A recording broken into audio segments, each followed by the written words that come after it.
everyone, and happy Thanksgiving. This is Lady Gaga.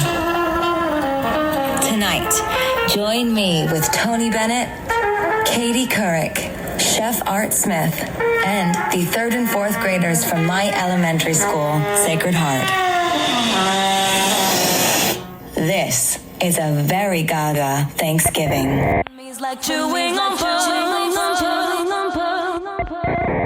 Hey, Patrick. Hey, Tom. I'm Tom. And I'm Patrick. And this is Chewing on Pearls, the show where we dissect and decipher Lady Gaga's chameleonic career and its impact, one pearl at a time. We're back. We're back and we're feeling festive. So we're back. Yeah, so we're back for another silly seasonal episode that's quite celebratory. Yes, it is. The holiday we're talking about is actually Thanksgiving. Yeah. Everyone's favorite question mark? I don't know. I do love the food. Yes. Not so much the general vibe. Right. Yeah. Not the general vibe, not the storied mythology. History. Yeah. Yeah, so we're gonna talk today about a very special holiday program known as A Very Gaga Thanksgiving. So quickly before we get into, before we chew on the pearl. Exactly. We're just gonna give you a little info about the special. Yeah. If you haven't seen it, watch it, pull it up, and then listen to this, or listen to this while you're watching it. I don't know. It's a great piece of lore, but Patrick will give us the skinny. On November 24th, 2011, A Very Gaga Thanksgiving aired on ABC, a 90-minute Thanksgiving special conceived and directed by Lady Gaga and produced by Steven Johnson, Rudy Bender, and David Saltz. The special was shot over the course of 2 days in October at Gaga's alma mater, New York City's Convent of the Sacred Heart.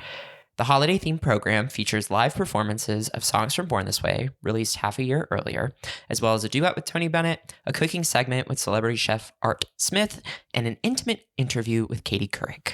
The premiere of the special attracted 5.8 million viewers, giving ABC its best ratings on Thanksgiving Day in 4 years. Insane. The special was met with acclaim from notable television critics, with many surprised by how traditional Gaga presented herself, harkening back to holiday specials of times past and eliciting comparisons to Elizabeth Taylor and Ava Gardner.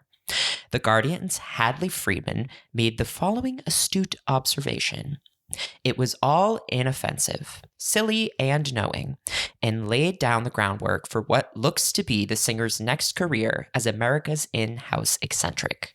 Fearless enough to satirize the country's traditions, but canny enough to know that while you can deface as many Irving Berlin songs as you'd like, the turkey is non-negotiable. Period. Hadley, you will forever be famous. Yeah.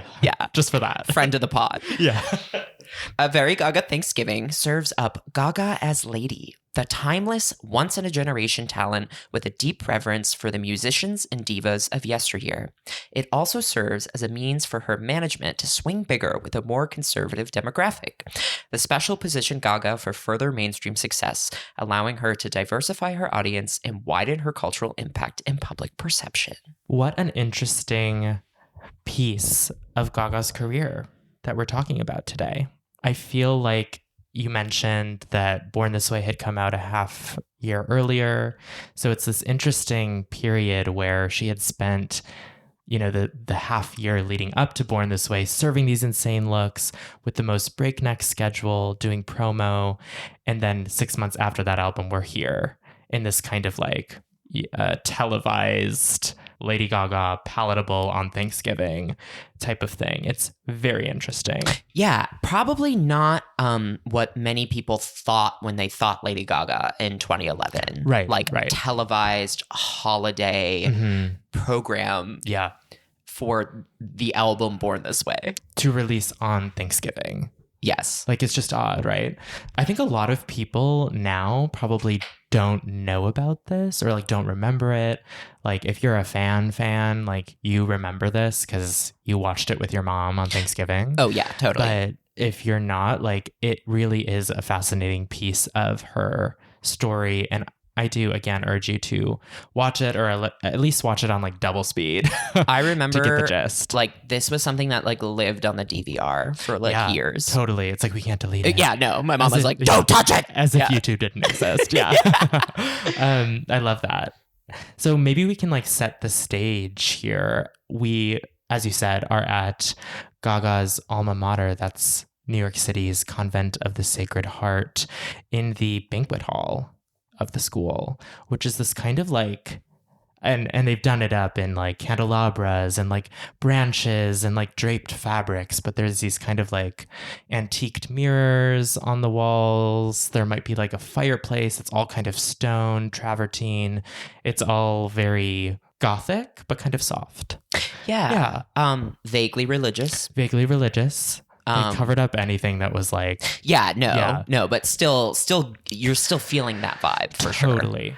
Yeah, and it just like a very curated, very stylized approach to this music. Like you said, we had been hearing and seeing these performances that were so maximalist and like at some points almost felt like too much. And it's interesting to see, you know, I think about this like, when I think back, I'm like, this was a much more streamlined kind of traditional approach. But watching it back, I was like, it still has that same kind of clunky awkwardness that is just like inherent to Gaga at this period of time. Totally. Where she has so much passion, so much talent, so much ambition, and so many ideas. Yeah. And they sometimes are just like battling each other. Right. And most of the time successfully. But it was just funny to look back at this from a more adult perspective. Obviously, when I watched it as a child, I was like sobbing and enamored and clinging on to like every word she said in these little asides. And, you know, she's talking about her family. She's talking about her childhood. She's talking about her experiences with bullying. And it's just like so, oh God. But then watching it back as an adult, I'm like, girl, some of these, like, I was like, what take was this? Right. Like, this made the cut? The curtain is kind of pulled back as we look at it in hindsight, right? And like looking at her growing pains, as you're saying, like this exploding passion that's like brimming over almost. And we saw that when she had, you know, much more eccentric stages to be on. But then to see her in this ABC special, you really see the way that it's like she's brimming with this kind of like energy that is like being contained. Yes. And so it's fascinating. Tom and I watched separately and both wrote down some like initial thoughts and notes. And the very first initial thought that I wrote says, theater kid with dream budget fighting to prove her worth. Period. That's exactly what we're getting at here. But first, we're going to kind of break down the special segment by segment, kind of tell you what's going on, what Gaga's wearing, who's involved, and kind of our take. Yeah. It's this very dramatic title sequence where Gaga gets out of a car outside of the entrance gate in a red gown. It's kind of silky. And then she's like walking up the stairs and she's like, welcome to Thanksgiving. There's like a voiceover. Her voiceovers are very funny to me at this stage because, again, you can hear like the performance in her voice. Affect, Yeah, the affect. And then it kind of like begins right away. Yeah. And notable that Gaga has a very... I don't know. It's like a gray blonde toned hair this entire special that makes her simultaneously look like so young, but also like so old. The Beauty does that too, where she has like no eyebrows, or they're like bleached to perfection, where they're so disappearing in like the studio lights and the foundation. She has like no blush on. So her face is very like colorless, and then she has this dark lip. So it is this kind of timeless, you look at it now and it's like, how does she look younger now than she did here? But then also, how does she look exactly like that right now? It's fascinating. Timeless for sure. Definitely like paying homage to these divas that came before her. But what's interesting is they start the special probably to hook people in with a performance with the one and only Mr. Tony Bennett. Yes. And this was towards the beginning of their long and intimate relationship. Tony Bennett's Duets 2 had come out with Gaga, Lady is a Tramp. So they opened the show, which they're introduced the one and only Tony Bennett and Lady Gaga, the Tramp. Yes, which by is Brian just, Newman. Right. It's like this perfect balance of like, we're putting Tony Bennett on first with her to like hook this like general population audience, but we're also going to call her Lady Gaga the Tramp. Like, at the front. Yeah, totally. Yeah. And she really, I don't know, when I watched this, I felt like I was almost on the edge of my seat because I could feel her being so on top of it. Yeah. And now when she performs jazz, she is just so Effortless. comfortable. Yeah. And like, you could tell that she's like, oh my God, I'm performing with Tony Bennett. Yeah. And he's almost like, oh my God, I'm performing with Lady Gaga. I know. Their chemistry isn't fully there yet. He's like a little bewildered and she's like a live I'm doing wire. it, Mom. She's like, so you can see it in her body that she is like ready to go. And you mentioned this when we were texting, like, what take was this? It's like hard to tell. And at the end of the performance, she like takes a little handkerchief out of her bustier and like waves it in his face, which they did in the music video for The Lady is a Tramp. But he like almost looks annoyed for a second. Yeah, no, this is like definitely, and like when there's the slow dancing and stuff, it's like it felt unplanned, some of it. Like he's a little like, what? He's like, what is she doing? Yeah. Yeah. Before they like got to know each other and it's like, oh, she does this and oh, maybe I shouldn't do that. Right. Like I have to be on my toes too. Right. After they're done performing, there's this cute little interview moment with Tony Bennett where he says that he sees Gaga as a touch of theatrical genius and that with time she will be America's Picasso, which is just such an interesting, after seeing him behave that way in the performance, to hear him say something like that is really astounding. I'm like, they definitely got his testimonial before they sang. Right. And fast forward later in the interview with Katie Couric, she brings up this Picasso comment and Gaga's like, oh my God, no, that's not true. I might be like one of his screwy paintings, but I'm no Picasso, which I think is kind of funny. It's like, what did Tony mean? That she is a Picasso or the Picasso? You know what I mean? Right. It's a kind of a funny little moment. So after the performance, we cut to a cute moment of Gaga. She's like getting ready for other segments, and she's in this beautiful vintage garment that's like kind of this like mauve-y color, right? And she comes out and she's like, keep it down, to the band who are playing Oh When the Saints Go Marching In, and Gaga's dancing and twirling just like on the sidewalk in New York, which is a super cute full circle moment. Yes, because now Gaga has her own studio recording. Absolutely. And these little like behind the scene moments dot the landscape of the first half of the special, but then they kind of go away. Right. But it's kind of nice to see her behind the scenes too, and her quirkiness, but she's not really raw or unfiltered. She's still performing. And then the next segment of the special is Gaga with 3rd or 4th graders from her school, which is just bizarre to see her at, how old do you think she was here? Like 25, with a bunch of kids. Yeah. And there's something funny about her, like, again, being so young, looking so like, I don't know. One of my initial thoughts was like something with Gaga, like wearing this like apron with these kids. I'm like, she's like a fashion witch that's gonna like bake them into a pie. Right, exactly. Like, there's this like kind of caution that you see in her, like a discomfort almost around them. It doesn't feel totally natural, but not because I don't think she could be natural around the children, but only because there were cameras up. Right. It feels a little like she's trying to make sure she says the right thing.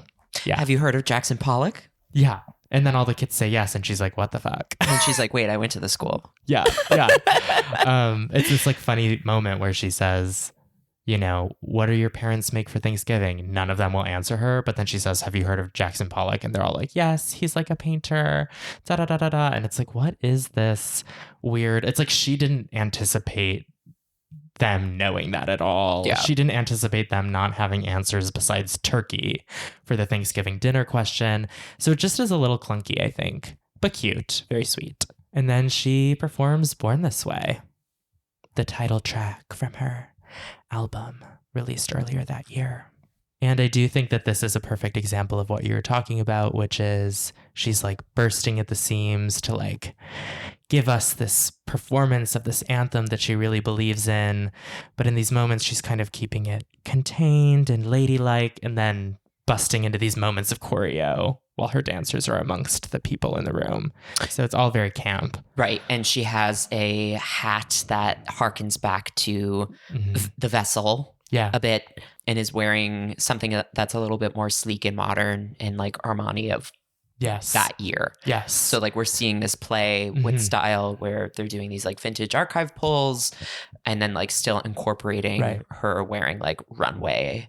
Yeah. And it's just funny like seeing her do these dance moves from the Born This Way choreo in that outfit. Yeah. Because I'm like, how are you doing that right now? Yeah. And like aren't the dancers in like tux? Yes. Yeah. Like black tie. Yeah. So it does sort of feel like this bizarre, like to be in that room, you know? Yeah. Really strange. This is probably the point where some viewers drop off. Yeah. Where they're like, wait, she's going to sing her songs? Yeah. Like, oh, that's what this is? Right. And I think that there's some, like, yes, we did say at the top of the episode, there was like a pretty universal critical acclaim, but there were also people that were like, wait, is she using like an American holiday to like hawk her album? Totally. But then it's like, isn't that quintessentially American? Like, absolutely. Isn't that the epitome of the American dream? So like it does feel like, yeah, why not? Yeah, I guess this gets into the next segment. Like we talked about like the Lady and the Gaga of it all, and trying to like, maybe not her trying to seem quote unquote normal, but like putting her in these settings that like prompt her to be like one of us. So her piano is at a dinner table. Right. And so she's sitting at a dinner table with people fully eating like while she performs the next two tracks, You and I and The Edge of Glory. It's just so strange. Yeah. Throughout the whole show, there are many iconic Gaga ad-libs and asides in these Born This Way songs that if you're a fan that watches all of her performances, you know the ones that she's going to do. And it's funny, it feels like this is her like test driving them in like an official capacity because it's like a recorded special. And it's funny when she's sitting at the piano and like she will have these moments where she's kind of speaking and like an aside, and then she goes back to playing, but then she's not quite finished with the thought. So then she'll go back to speaking, and then she's like hurrying herself to keep up with the meter. And it's like, girl, you're setting the pace. Like, it's just funny to see her still, again, like at the time, I was so enamored and like, oh my God, she's such a musician. And it's like, there are moments where it's like, that's a little clunky. Yeah, like what's happening? Yeah, girl? and I'm like, is that the note? I know. It's like even like simultaneously as a kid being like, she is such a true talent. These people don't even deserve to be sitting at this table. But then also thinking like, it's really weird that there are people sitting and eating. Right. It's like, this might be like terribly uncomfortable. Yeah. Like can't tell. Like as a kid, it's like, is this weird? Yeah. I don't know. She's Lady Gaga. I love her. Like just very funny. And like you said, she interrupts herself I think 2 or 3 times during The Edge of Glory to tell this story about her grandfather making pizzelles, which are these Italian cookies. And it just feels sort of like, why are we talking about that? I know it's Thanksgiving and the song is about her grandfather. But it doesn't feel like perfectly placed. But like you said, it feels like she's testing out material. She's testing material. She's also like with the you and I of it all, the America, I love you. It's like, okay, girl, like we get it. I don't know if all of America loves you yet. Right. But this is a moment where they're like, okay, lean in. And like she is going for it and trying to be like, she spent half the year being like, I am the mother of an alien race born from goat and like no prejudice, and now she is taking that same idea and trying to connect with people through something that feels more of like a traditional conservative approach to freedom, essentially. Which is like a televised variety special. You know, it's smart. It's sweet, I think. There's like this sweetness to it because I don't necessarily think she was ready to like do that. It's a big swing. And I think it's a really good special and it does that, but it doesn't probably do exactly what ABC wanted it to do or what even like her management at the time wanted it to do. But it's fun to see her like trying on lady. And this is her Yeah. first, like, this is her directorial debut. Absolutely. It's People very think it's Marry the interesting. Night. Yeah. But that came 2 weeks later. Yes. It's really, really just a strange kind of set of circumstances. You got the holiday. You got ABC, which is like a family channel. Right. You got Lady Gaga. Like, Right. she's doing jazz. She's doing pop. It's like the perfect moment that people forget about that really is a signifier of her transition into this starlet. And then art pop kind of changed things, I think. Right. But seeing these moments during this segment where she's at the piano doing You and I in the Edge of Glory just makes me think like, yeah, I guess the general public at the time didn't know she was like this kind of piano girl. Yeah. If they hadn't seen her concert. Right. She's a piano girl. She'll sit at a piano and belt out her pop songs. So I think she was also kind of showing that off a little bit. Yeah. And then we get into the next segment, which is Gaga cooking with celebrity chef Art Smith. Her favorite chef in the world. Yes, she does call him that. Also, Joe Germanotta's business partner. They had that like chicken restaurant. I don't know. There's something confused. there. There's something there. I watched this segment back and was just like laughing because I was like, this is so weird. It's so bizarre. Yeah. It's so rushed. They make turkey and waffles, right? Yeah, but they do it in this like minutes long segment where there's really no process, and she keeps interrupting him to try to tell stories, and he's like used to being on TV as a chef, so he's like trying to move it along. Right. She's being a waitress to the people in the room. Yes. Like, it's just so strange. And what is she wearing here? She is trying to wearing, she remember. comes in with this like yellow coat. Yes. It's giving very the yes. substance coat. Yes. Yeah. And then I think she takes it off. Valentino. Yes. Yes. Yep. Yeah, she does mention that she is wearing Valentino couture, and then, you know, says that she needs to remove the jacket in order to engage with the food, which is very Gaga and very funny. It's the simultaneous thing of like being one of us, but then also like being like, I wear couture and I'm weird. And I'm Right. an artist and I'm famous. Right. And I'm a diva. Like, And they're like, you can find the recipe on the website. yeah, it's just the weirdest, silliest thing. And she's trying to talk about how like cooking is so important to her and she loves to do it. And he's just kind of like, and then we're doing this. And then we're doing this to the turkey. And she's like, what are we doing? And then he's like, this. Like, And the funny thing is, like when this aired, everyone had already eaten. yeah. No one's making this for Right. Thanksgiving. Just so weird. It is like this Gaga, Italian. She likes to cook. What can we do to like make her like one of us? Put her with this celebrity chef wearing Valentino, making the meal that no one will make. That's a riff on chicken and waffles. Yeah, just what a strange little moment in this special for sure. Right. That's why I'm like, there's something there financially on the back end. Right. Yeah. Art Smith had a cookbook coming out at the Something, time, yeah. probably. Yeah. Something like that. So then moving right along, we move to a Jazzga Yes. segment. Yes. They're on the roof. Yeah, they're outdoors. They're outdoors. Gaga looks gorgeous. She's in this white look with a hood and it has like a fur. Mhm. And she like makes remarks about New York City and like the way that they like put up Christmas decorations the day after Thanksgiving. Right. And like introduces white Christmas and like acknowledges that like it's not snowing, but like I don't know. Yeah. It says some I can't. Yeah, I'm like, she's kind of just like, it's like I'm not remembering now. like but. New York City, I'm going to be annoying and like do Christmas or be extra. She doesn't say extra, but she Right. says something like that. I'm going to like do a Christmas song on Thanksgiving because it's New York or Right. whatever. In this white look, she sings White Christmas. And this is again early jazz Gaga and a take on a classic, Mm-hmm. her own take where she's trying these new vocal stylings. I noticed that you wrote, she sounds like she's singing White Christmas in cursive. Yes, because you know that clip. What singer is that singing? I'm dreaming of a white Christmas. Yeah, Christmas. Is that Camila Cabello or something? It might be, yeah. There are. It's like a meme. There are moments in the first half of her Gaga performing White Christmas, that I'm like, what is she And she doing? writes her own verse. Yeah. And she's like, they won't care. Yeah.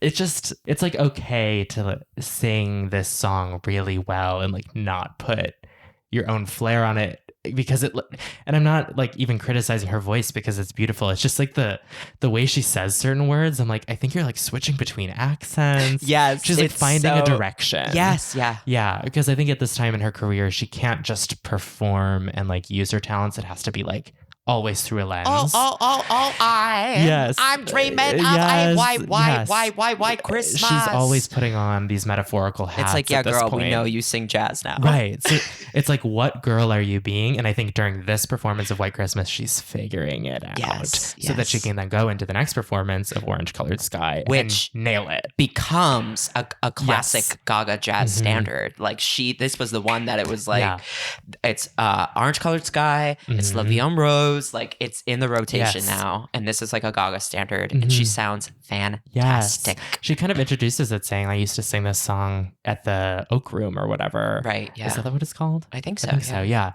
When she was a kid or whatever, or play it downtown. And it does feel like White Christmas is like a warm-up for Orange Colored Sky, because she nails it. And these she are her guys. beautiful. Like this is her band. These are the people that are still with her. And it's just cute and fun to see them like here.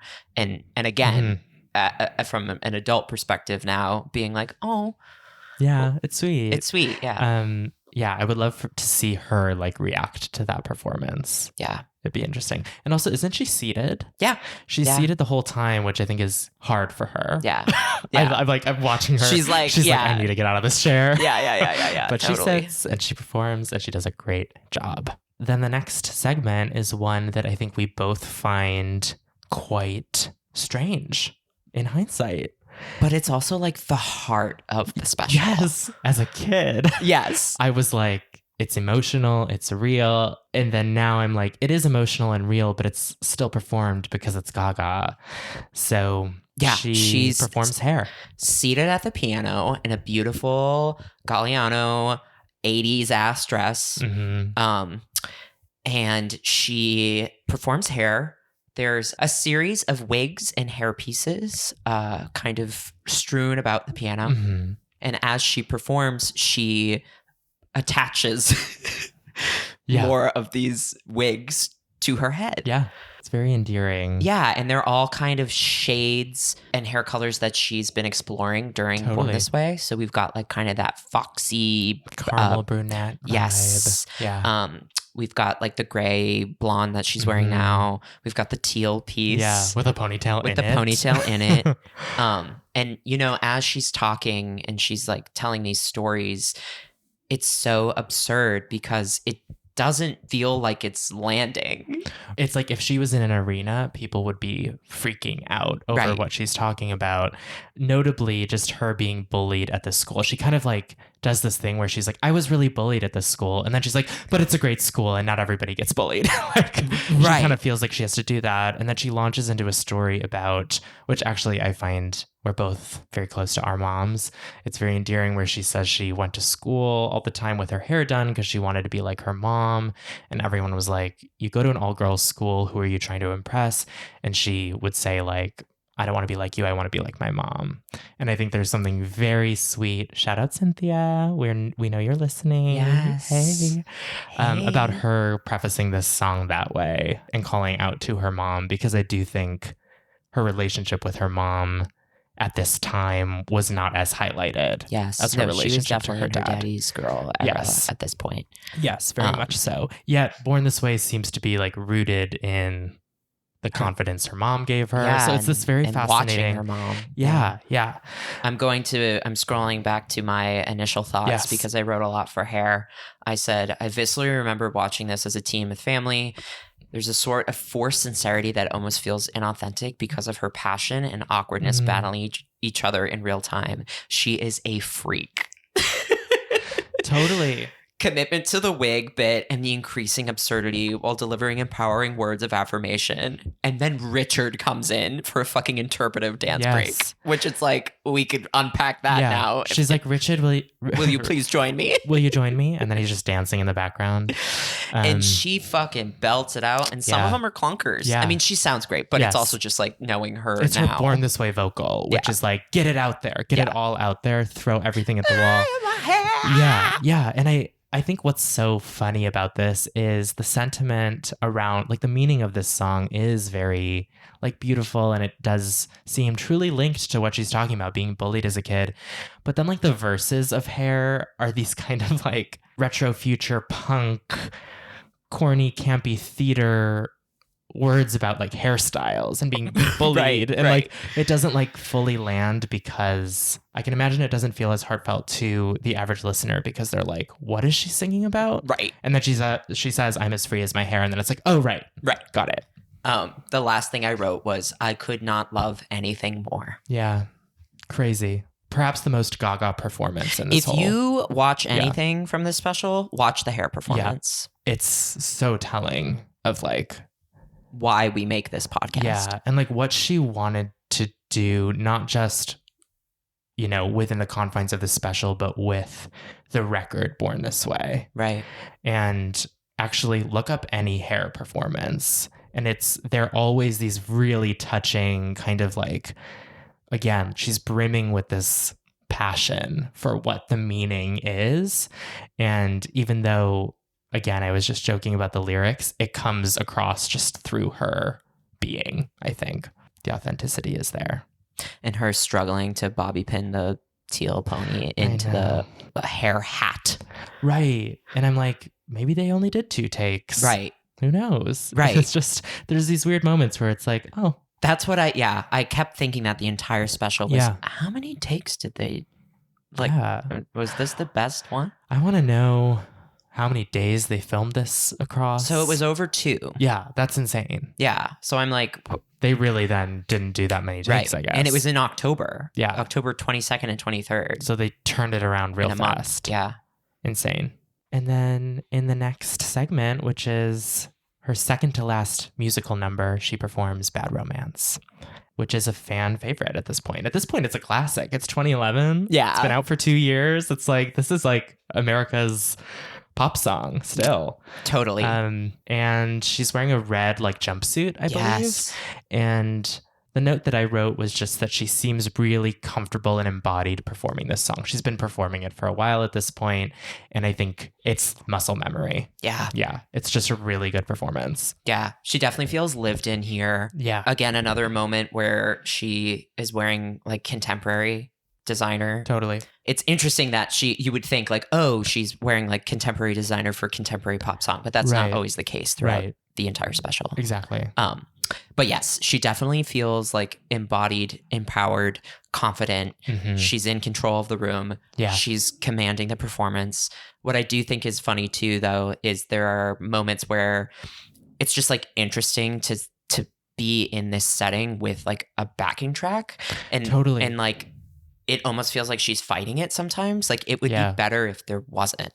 Yeah, I don't know. So she could be a little bit more free, because you can hear that she is being, like, free and expressive, but it's like, we're not in an arena. We're, like, in this banquet hall. Like, with the backing track, which is just, like, taking us back to the recording, kind of. Yeah. But there's live instrumentation. Yeah. It's like kind of a confusing setup. The production is interesting. And then she kind of, like, walks through the audience. And by the way, the audience is all, like, seated at these cocktail tables.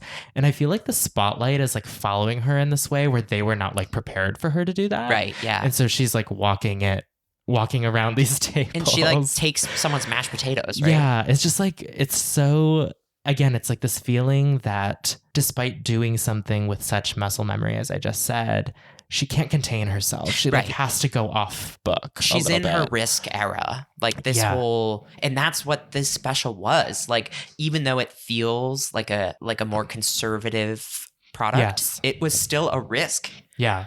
And there are these moments where she lets the quote unquote intrusive thoughts win. I feel like she's like, so I'm not supposed to, but maybe what if I walked around the tables for this take? And then she like takes off. And she kind of like makes fun of herself throughout the entire special. Yeah. Like there are these kind of like comments like about how she's so weird. And you might not think that I'm, I cook, but I love to cook. Right. I don't know. It almost feels like she's. Or like her with the kids being like, I'm abstract. Yeah. Like almost like qualifying herself in this weird way that simultaneously is her proving why she deserves a special like this, but also why it's like not her wheelhouse at all. And it's interesting that like some critics watch this and were like, oh, it's inoffensive and it's silly and knowing. And then some people were like, this is the most pretentious, obtuse thing I've ever seen. Yeah. At this point, she was very much so understood by many people as like incredibly pretentious. Yeah. And I think we have always seen that.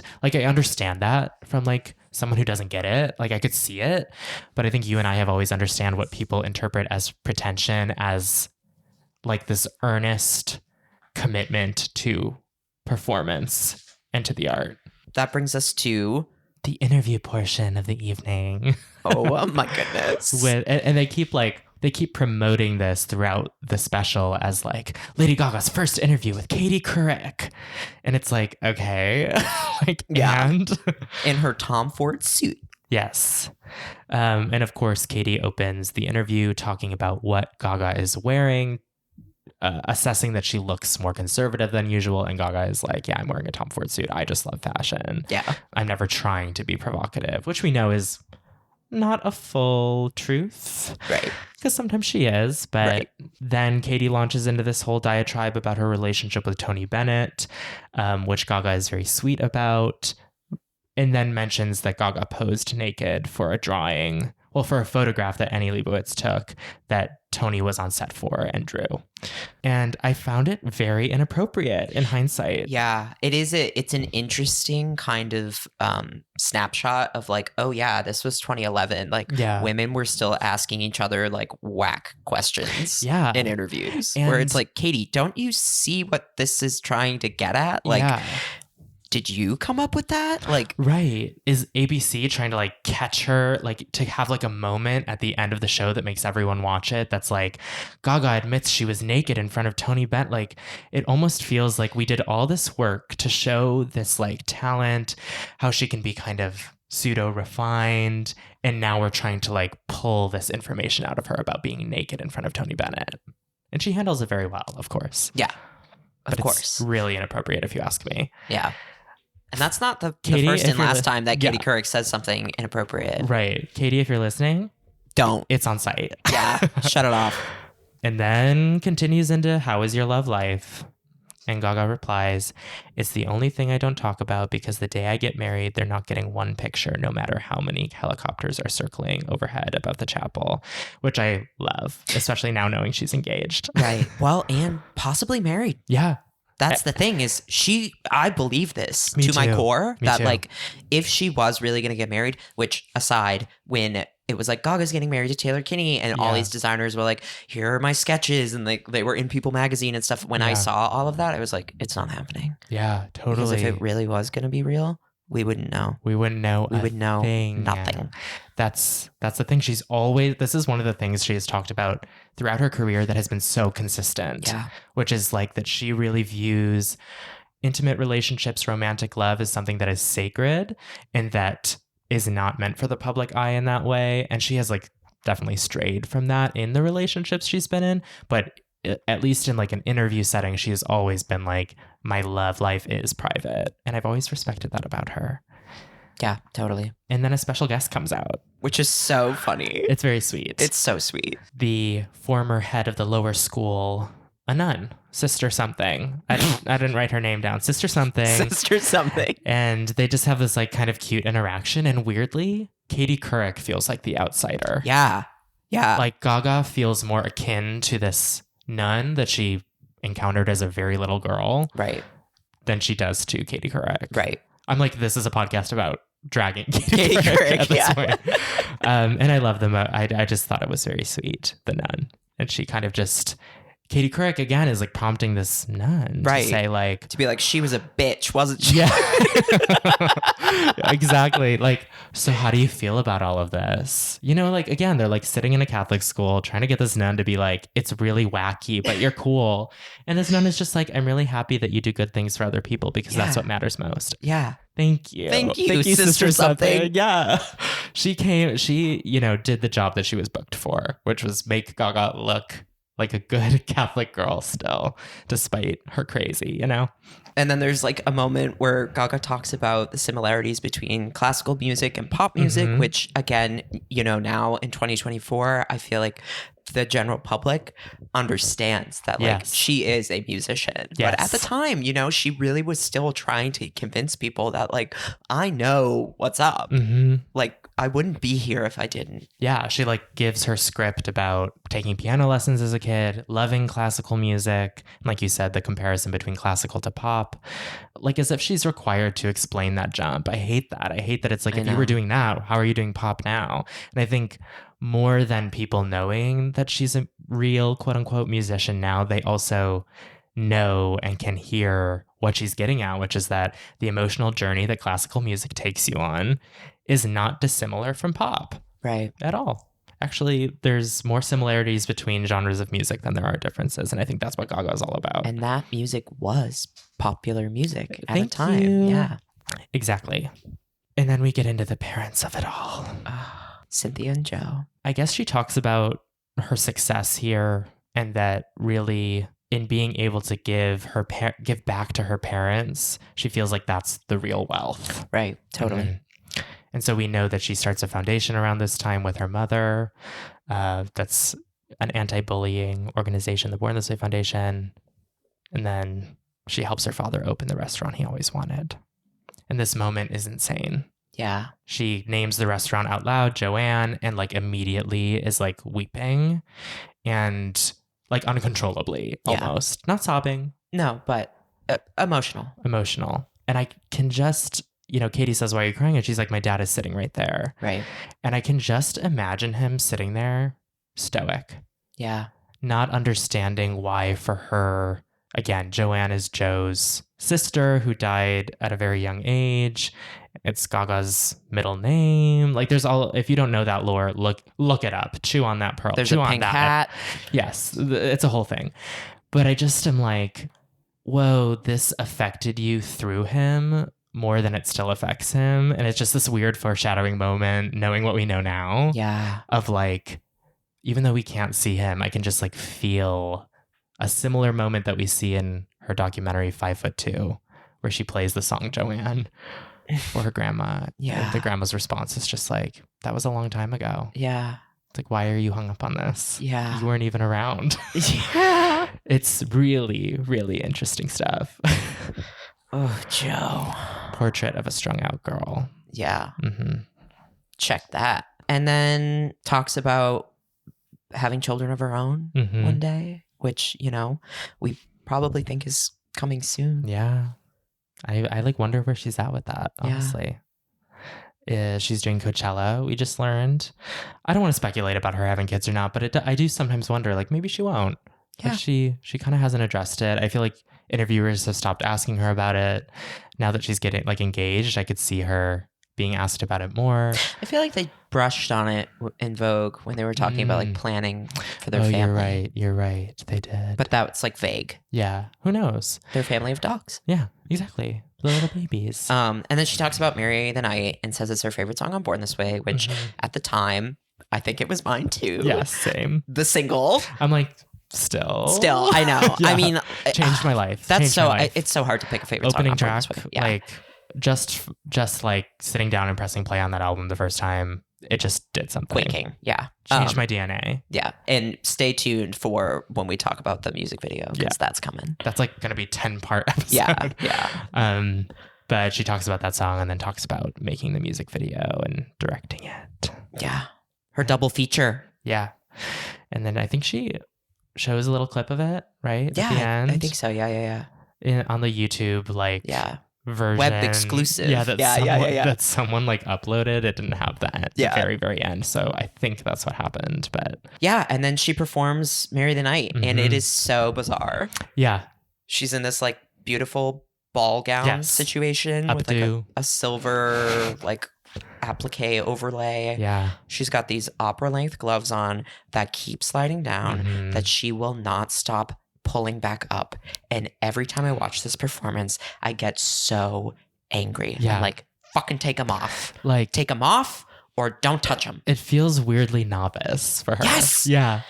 And she's like trying to clap with these velvet gloves on, and they're like sliding off, and she's like basically doing karaoke, like, because it kind of starts acoustically. Yes, with the these pianist. little piano, maybe like a little synth in the background, but then it like the backing track comes in and it's like, and she's standing there at this mic, which, you shimmying know, her shoulders. yeah, and she's the rest of the special, she's performing kind of either like seated or like at the piano or doing the full pop star. Yeah. And this feels like the talent portion. Like she's just out there on the roof. They like glued her feet to the ground. That's how it feels. I think because it's like a tight shot for a lot of it, that maybe she was like, this is where I have to stand to like serve beauty.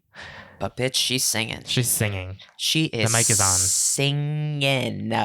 She's feeling it too. Like there's something, I used to watch this performance a lot in my teenage years after this aired on YouTube, probably the one that I revisited the most, because I do feel like there's this fire in her eyes.